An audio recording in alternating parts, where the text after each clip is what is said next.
హరే కృష్ణ హరే రామ్. పరమాత్ముడు అంటే ఈశ్వరుడు అనేవాడు ఒక్కడే అయినప్పుడు ఎందుకు విష్ణువుగా, ఎందుకు శివునిగా, ఎందుకు 2 రూపాలుగా ఉన్నారు అంటే, ఇప్పుడు మన లోకంలో 2 విధాలుగా ఉంటారనమాట మనుషులు. ఒకరు ఎక్కువ అలంకారం చేసుకుంటారు, ఒకరు సింపుల్గా ఉండడానికి ఇష్టపడతారన్నమాట. అంటే అలంకారం చేసుకుంటారు, శివుడైనా కూడా అలంకారం చేసుకుంటాడు, కానీ సింపుల్గా ఉండడానికి ఇష్టపడతారు. ఆయన పాములతో విభూతి పెట్టుకుంటాడు, పాములను ధరిస్తాడు, ఆయన అలంకారం చేసుకుంటాడు. కానీ మొత్తానికి అలంకారం చేసుకొని వాళ్ళు వేరే ఉంటారనమాట. వాళ్ళ గురించి నేను స్టోరీలో పెడతాను. అయితే శివుడు కొంచెం సింపుల్గా చేసుకుంటాడు అనమాట. అంటే కొందరు మాట్లాడతారు, కొందరు మౌనంగా ఉంటారనమాట. అంటే మన ఈ లోకంలో కొందరు ఒకలాగా ఉంటారు, కొందరు ఒకలాగా ఉంటారు అనమాట. అంటే భక్తులకి అనుగుణంగా వాళ్ళు ఇష్టపడేలాగా భగవంతుని రూపాలు ఉంటాయన్నమాట. విష్ణువైనా శివుడైనా ఒక్కటే, కానీ వాళ్ళ స్వరూపాలు భక్తుల కోసం ఉంటాయన్నమాట. భక్తులు ఇష్టపడిన విధంగా ఉంటాయన్నమాట. మన పగలుకి అధిదేవత విష్ణువు, రాత్రికి అధిదేవత శివుడు. మొత్తం చీకటి ఉన్నా మనం తట్టుకోలేం, మొత్తం వెలుతురున్నా తట్టుకోలేం అనమాట. అంటే మనం అర్థం చేసుకోవాల్సింది ఏంటిదంటే, శివుడైనా విష్ణువైనా ఒక్కటే అని. ఇప్పుడు శివుడే ఆ శివధనుస్సును విరిచేయచ్చు కదా, మరి ఎందుకు రాముడు విరిచే వరకు ఎందుకు కూకున్నాడు అంటే, విష్ణువైనా శివుడైనా ఒక్కటే అని లోకానికి చెప్పడానికి ఆ శివధనుస్సు రాముడు విరుస్తాడనమాట. జనక మహారాజు నిండు సభలో అక్కడ శివధనుస్సుని 8 పయ్యలతో ఉన్న శివధనుస్సుని 5,000 మంది తోసుకొని వస్తారన్నమాట. ఆ సభలో ఆ శివధనుస్సుని పెడతారు. అప్పుడు విశ్వామిత్రుడు రామునితో అంటాడనమాట, నాయన రామ, ఆ శివధనుస్సుని చూడు అని చెప్పేసి. అప్పుడు రాముడు ఆ శివధనుస్సు దగ్గరికి వెళ్ళి ఆ శివధనుస్సు పువ్వులతో గంధాలతో అపురూపమైన పూజింపబడి ఉందన్నమాట. ఆ శివధనుస్సుకి నమస్కారం చేసుకొని, మీరు అనుమతిస్తే నేను ఈ శివధనుస్సుని తాకుతాను, తాకి ఎక్కువ పెట్టడానికి ప్రయత్నం చేస్తాను అని చెప్పేసి అంటాడనమాట. అంటే ఇక్కడ మనం గమనించాల్సింది ఏంటిది అంటే, ఎంతటి వీరుడైనప్పటికీ కూడా ఆయన గురువు దగ్గర ఎంత వినయంగా ప్రవర్తిస్తాడు అని చెప్పేసి. అలా అన్న తర్వాత అప్పుడు విశ్వామిత్రుడు అంటాడనమాట, తాకవే, తాటకిని వధించిన వాడా, మారీచుని ఎగరగొట్టిన వాడా, రాక్షసుల పాలిట భయంకర స్వరూపమైన ఓ రామ, నువ్వు చూస్తే చాలు ఆ శివధనుస్సు పని అయిపోతుంది అని చెప్పేసి విశ్వామిత్రుడు అంటాడనమాట. అప్పుడు రాముడు ఆ శివధనుస్సు మీద చెయ్యి పెడతాడనమాట. చెయ్యి పెట్టగానే అంతఃపురంలో ఉన్న పరిచారకులు మాట్లాడుకోవడం విని అక్కడ పైన మేడలో ఉన్న స్వర్ణ కాంతులతో ఉన్న సీతమ్మని చూస్తాడనమాట. అప్పుడు ఒక చెయ్యి శివధనుస్సు మీద ఉంటది, దృష్టి సీతమ్మ మీద ఉంటుంది అనమాట. కళ్ళు చూడగానే మనసు సీతమ్మ మీదకి వెళ్ళిపోతుంది అనమాట. ఇక్కడ శివధనుస్సుతో ఒక చేతిని తీస్తాడనమాట.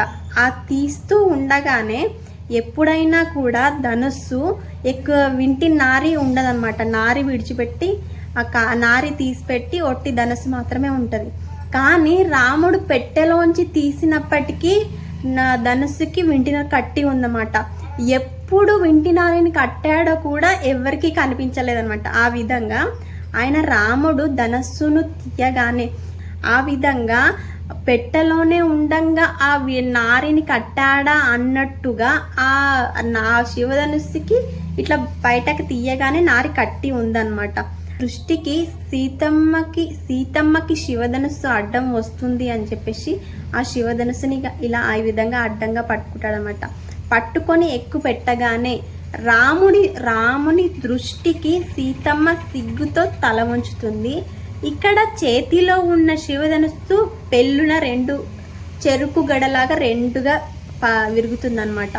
అంటే ఒకే కాలంలో కూడా ఈ 2 సంఘటనలు జరుగుతాయన్నమాట. అక్కడ రాముడి దృష్టికి సీతమ్మ సిగ్గుతో తల వంచుకుంటుంది, ఇక్కడ చేతిలో ఉన్న శివధనుస్సు కూడా 2గా విరిగిపోతుంది అనమాట. ఆ విరిగిపడిన శబ్దానికి భూమి ఆకాశం రెండు కూడా మారు మ్రోగిపోతాయి అన్నమాట. అంత దద్దరిల్లిన సౌండ్ వస్తుంది. ఆ శబ్దం రాగానే అక్కడ ఉన్న వాళ్ళందరూ కూడా మూర్ఛపడిపోతారు. ఒక్క రామ లక్ష్మణులు, విశ్వామిత్రుడు, జనక మహారాజు తప్ప మిగిలిన వాళ్ళందరూ కూడా మూర్ఛపడిపోతారు. అక్కడ దేవదుందువులు మోగితే పుష్పవృష్టి కురుస్తుంది. లోకమంతా కూడా ఆనందపడుతుంది అనమాట. ఈ విధంగా ఉండగా అప్పుడు జనక మహారాజు వెళ్ళి ఊపిరి గట్టిగా తీసుకుంటాడనమాట. అప్పటి వరకు కూడా ఈ శివధనుస్సును ఎక్కువ పెడతాడా లేదా అని చెప్పేసి సందేహంలోనే ఉన్నాడనమాట.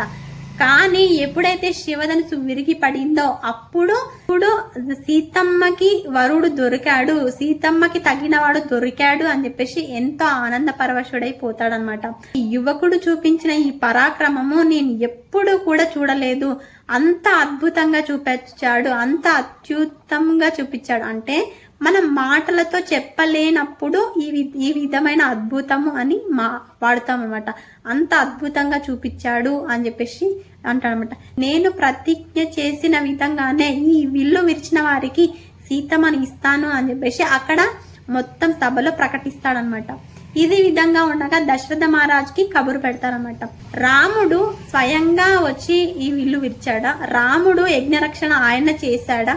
అసలు రాముడు ధర్మాత్మ అంటే ఏ ధర్మం పాటించాడు రాముడు అంటే రాముడు ఋషుల వెంట నడిచాడనమాట.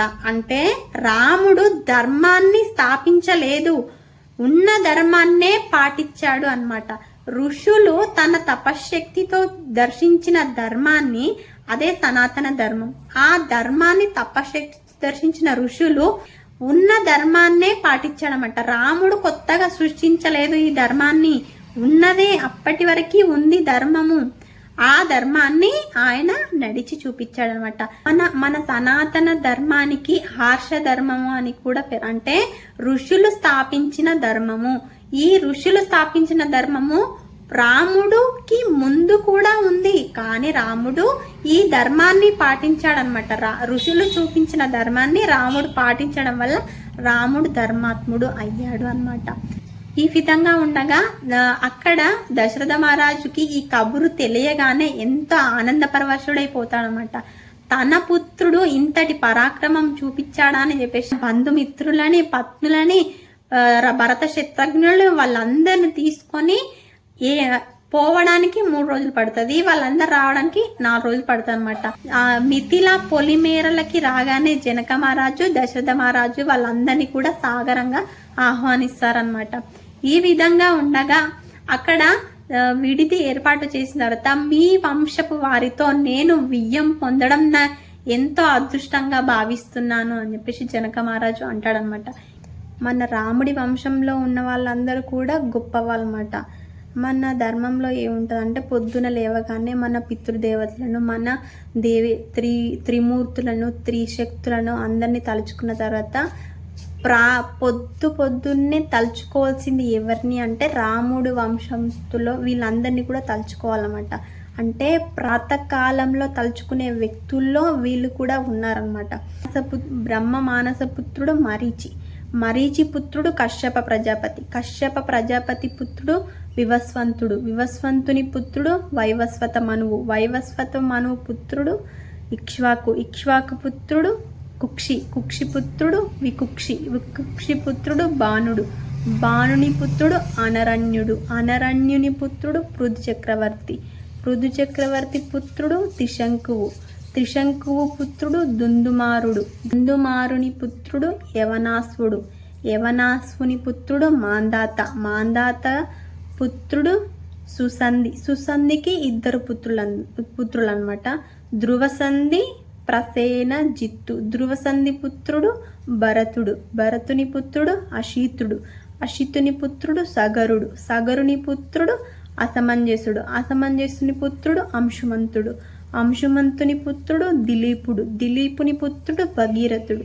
కకుచుకుని పుత్రుడు రఘుమహారాజు పుత్రుడు ప్రవృద్ధుని పుత్రుడు శంకనుని పుత్రుడు సుదర్శనుని పుత్రుడు అగ్నివర్ణుని పుత్రుడు శీక్రకుడు పుత్రుడు మరువు పుత్రుడు ప్రశంసకుడు ఆయన ప్రశంసకుని పుత్రుడు అంబరీషుడు.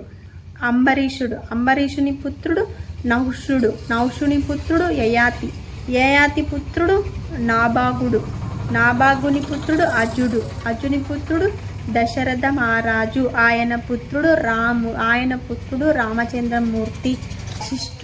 వశిష్ఠుడు వాళ్ళ రాముని వంశం మొత్తం గురించి చెప్తారనమాట. ఇక్కడ దశరథ మహారాజు ఏమంటాడంటే, మా వంశానికి భగవంతుడైన వశిష్ఠునితో మా వంశం వారసుల గురించి, మా వంశ పూర్వీకుల గురించి చెప్పాలి అని చెప్పేసి అనుమతి కోరి ఈ విధంగా వశిష్ఠుడు రాముని వంశం మొత్తం గురించి చెప్తాడనమాట. ఇక్కడ జనక మహారాజ్ కూడా మా వంశం కూడా నిర్మలమైన వంశమే అని చెప్పేసి చెప్తాడనమాట. అంటే మీకు సాటి ఉన్న వంశమే మాది కూడా అని చెప్పేసి వాళ్ళ వంశం గురించి కూడా చెప్తారనమాట. జనక మహారాజు యొక్క మూల పురుషుడు ఎవరు అంటే నిమి చక్రవర్తి అనమాట. ఈయన నుండే నిమిషము అనే శబ్దం వచ్చింది. ఈయన వల్లనే మనం కళ్ళు రెప్ప కొట్టుకుంటున్నాం అనమాట. అంటే ముందు మనము దేవతల్లాగానే కళ్ళు రెప్ప కొట్టలేదు, కానీ నేను కంటి రెప్పపై ఉండాలి అని చెప్పేసి భగవంతుని కోరడంతో అప్పుడు ఆయన అనుగ్రహంతో మనకి కళ్ళు కొట్టుకుంటాయి అన్నమాట. అందుకని ఈయన వల్లనే కొట్టుకుంటాయి అన్నమాట. ఈయన నిమిహి పుత్రుడు మితి పుత్రుడు ఉదావశుని పుత్రుడు నందివర్ధని పుత్రుడు సుకేతుని పుత్రుడు దేవరాతుని పుత్రుడు బృహద్రతుని పుత్రుడు మహావీరుని పుత్రుడు సుధృతి పుత్రుడు దుష్టకేతువు పుత్రుడు హర్యశుని పుత్రుడు మరువు పుత్రుడు ప్రతీందకుని పుత్రుడు కీర్తిరథ మహారాజు పుత్రుడు దేవమిత్రుని పుత్రుడు విబుధుని పుత్రుడు మహీంద్రకుని పుత్రుడు కీర్తిరాతుని పుత్రుడు మహారోముని పుత్రుడు వర్ణరోముని పుత్రుడు రస్వరోమునికి ఇద్దరు పుత్రులు అనమాట, క్షీరధ్వజుడు కుశధ్వజుడు. జనక మహారాజుకు క్షీరధ్వజుడు అని కూడా పేరు అనమాట. జనక మహారాజు వంశంలో ఉన్న వాళ్ళందరినీ కూడా జనకులు అంటారనమాట. కానీ ఆయన జనక మహారాజు పేరు ఏంటిదంటే క్షీరధ్వజుడు. ఆయన తమ్ముడు కుశధ్వజుడు అనమాట. అంటే వీళ్ళందరినీ కూడా విదేహ రాజులు అంటారనమాట. విదేహము అంటే దేహం లేని వాళ్ళు. అంటే దేహం లేని వాళ్ళు అంటే వాళ్ళకి శరీరం ఉండదు అంటే శరీరం ఉంటుంది. అంటే వాళ్ళకు నేను శరీరము అనే భ్రాంతి ఉండదన్నమాట. వాళ్ళు ఒక బ్రహ్మవేత్తలుగా ఉంటారన్నమాట. ఎప్పుడు కూడా బ్రహ్మ జ్ఞానంతో రాజర్షులుగా వాళ్ళు ఉంటారన్నమాట. ఒక ఋషులు ఏ విధంగా ఉంటారో వీళ్ళు కూడా దేహం నేననే భ్రాంతిలో ఉండరన్నమాట. అలాంటి బ్రహ్మవేత్తలకు ఈ సీతమ్మ దొరుకుతుందన్నమాట. ఈ సీతమ్మ ఎవరు అంటే బ్రహ్మ విద్య అనమాట. ఎవరైతే బ్రహ్మవేత్తలకి బ్రహ్మ విద్య దొరుకుతుందన్నమాట. ఈ బ్రహ్మ విద్య ఎవరిని చూపిస్తుంది? బ్రహ్మ ఎవరో అని చూపిస్తుంది. ఆ బ్రహ్మ రాముడు అనమాట. ఇది రామాయణంలో ఉన్న రహస్యం. అంటే మనకి అమ్మనే చెప్తుంది నాన్న ఎవరు అని చెప్పేసి, సీతమ్మనే చెప్తుంది రాముడు ఎవరు అని. ఆ విధంగానే సీతమ్మ బ్రహ్మ విద్య స్వరూపుని కాబట్టి ఆమె బ్రహ్మనే చూపిస్తుంది అనమాట. భూమాత అయిన సీతమ్మకి ఆకాశరాజైన సూర్యుని వంశంలో పుట్టిన రామచంద్రునికి సుముహూర్తం పెడతారనమాట.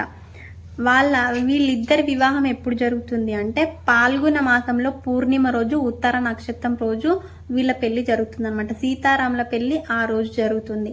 మనం శ్రీరామ నవమి రోజు జరుపుకుంటాం, కానీ అసలు సీతారాముల పెళ్లి పాల్గొన పూర్ణిమ రోజు ఉత్తర నక్షత్రంలో జరుగుతుందన్నమాట. వేదంలో ఒక మాట ఉంటుందన్నమాట, భూమి అమ్మ ఆకాశం అయ్యా అని. అంటే ఆయన ఆకాశంలో ఉన్న సూర్యుడు మనకి భూమిపై పడగానే ఆమె అవన్నీ తీసుకొని, ఆయన కిరణాలను తీసుకొని లోపల నుండి నీళ్లు అందించి ఒక పంట పండించి వండి మన తినే వస్తువులన్నింటి కూడా వండి పెడుతుందంట. అంటే మనకి అమ్మ భూమి, ఆకాశం అయ్య అన్నమాట. సీతారాముల వివాహము అంటే పార్వతీ పరమేశ్వరుల వివాహం, లక్ష్మీనారాయణుల వివాహం, రుక్మిణి కృష్ణుల వివాహం అన్నమాట. సీతారాముల వివాహం లోక కళ్యాణం కోసం జరుగుతుందన్నమాట. ఈ వివాహం ఎలా జరుగుతుంది, ఏ విధంగా జరుగుతుంది అని చెప్పేసి మనం తర్వాత వీడియోలో మాట్లాడుకుందాం. హరే కృష్ణ, హరే రామ్, జై శ్రీరామ్.